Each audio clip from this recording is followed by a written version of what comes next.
중국 당국이 지독한 봉쇄식 제로 코로나에서 위드 코로나로 방역 정책을 바꾸게 한 배경에는 동시다발적으로 벌어진 백지 시위 영향이 컸다는 평가가 많습니다. 그런데 최근 중국 당국이 시위 참가자를 은밀히 체포하고 있다는 주장이 제기됐습니다. 베이징에서 임광빈 특파원입니다.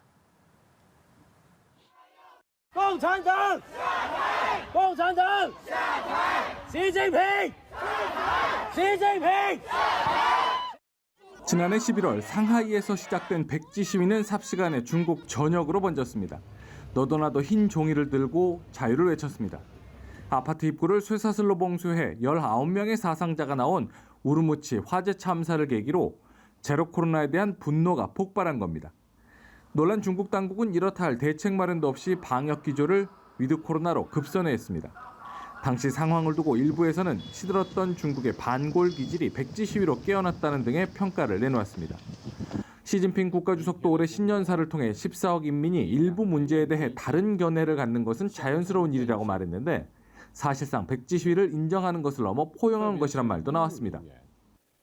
中国这么大，不同人会有不同诉求，对同一件事也会有不同看法，这很正常。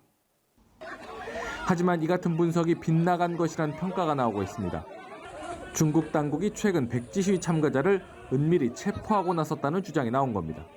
SNS에서는 베이징 백지 시위 이후 주로 기자와 출판 관련자, 교사 등이 실종됐다며 이름과 직업 등을 적은 자료까지 돌고 있습니다.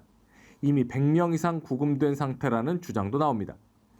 백지 시위에 대한 유연한 대응이 자칫 불복종을 용인하는 인상을 줄 수 있다는 중국 당국의 우려 때문이라는 평가입니다. 중국에서는 지난 11월 백지 시위 이후 임금 체불이나 폭죽 금지 조치에 반대하는 과격 시위가 잇따르고 있습니다.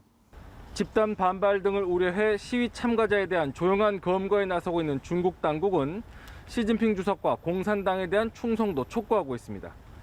베이징에서 연합뉴스TV 임광빈입니다.